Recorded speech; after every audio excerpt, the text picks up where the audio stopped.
L'idée de construire des maisons en paille est venue principalement de nos envies de nous construire nos propres maisons et aussi de sortir du champ traditionnel du béton, de voir qu'est-ce qui pouvait se faire autrement avec des matériaux simples. On utilise principalement la paille, qui est un matériau biosourcé, qui est renouvelé chaque année et surtout qui vient des champs à côté du chantier. Donc en moyenne sur nos chantiers, la paille fait à peu près 5 km entre le producteur à l'utilisation dans les murs, quoi. Pour la partie structure, on va utiliser surtout une ossature bois qui, elle, est en Douglas non traitée. Et la paille, elle, va être recouverte d'enduit terre qui vient souvent des fondations.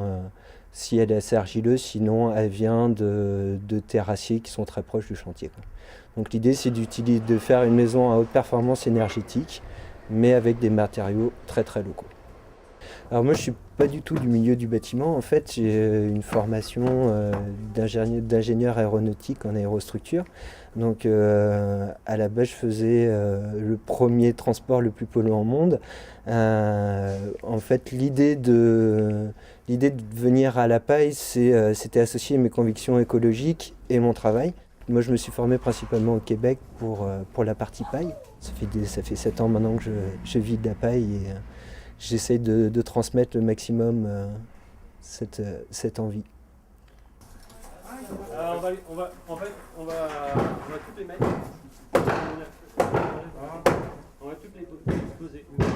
Et par-dessus, on va venir les rogner un petit peu.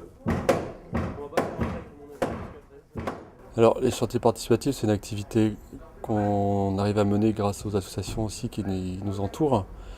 Et c'est quelque chose dont on y tient du fait de pouvoir mélanger et partager notre savoir. Et le fait d'avoir pu créer cette scope aussi crédite un petit peu la construction paille qui n'est pas forcément évidente.